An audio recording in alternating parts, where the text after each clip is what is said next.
चांदनी रात में अखियां लड़ गए,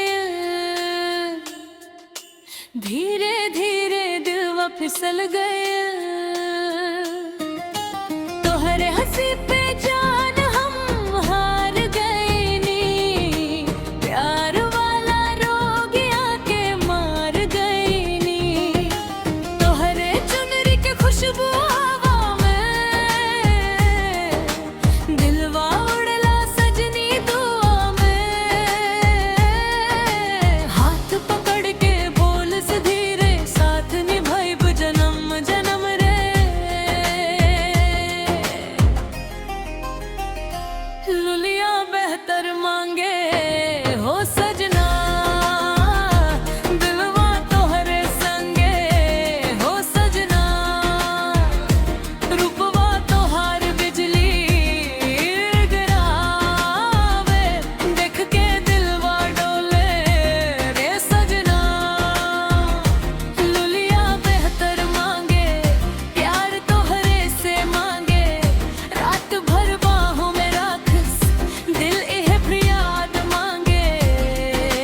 बरसात वाला मौसम जावे, तोहर नजरिया आग लगावे। एंजल साड़ी में लाग सका माल, दिलवा हो गईल बेहाल।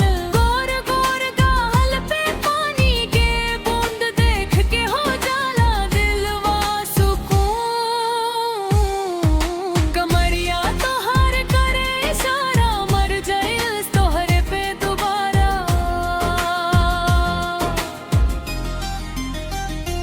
लुलिया बेहतर मांगे हो सजना, दिलवा तोहरे संगे हो सजना। चूड़ी के छन छन्नी नींद उड़ा दे, रूपवा आग लगा दे सजना। मेरी रानी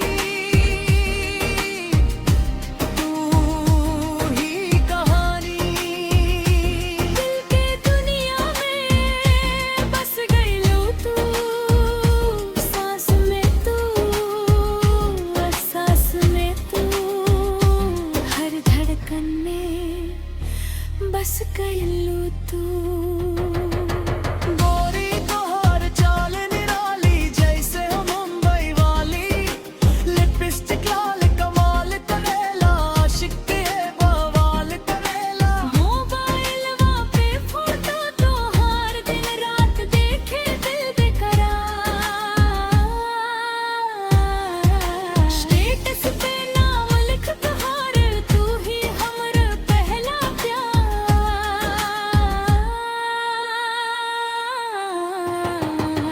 धीरे धीरे नजर मिलावस, दिलवा के आग बढ़ावस। तोहरे बिना ना चैन मिले, आके सीना से लगावस लो।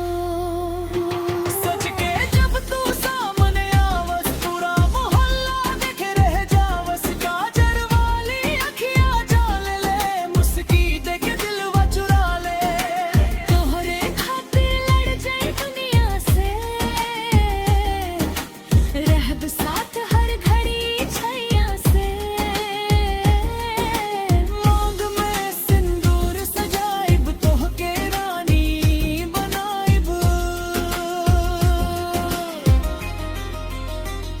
लुलिया बेहतर मांगे हो राजा, तोहरे बिना सुना लागे ताज महलवा। चूम ले होठवा धीरे धीरे, आज बनम 10 प्यार के मौसमवा। लुलिया बेहतर मांगे, दिलवा प्यार मांगे। जन्म जन्म तक साथ रहे, रब से है दुआ मांगे।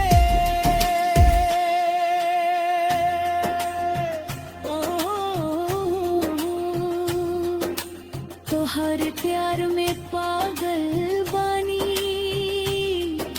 दिलवा तोहरे नाम लिखानी।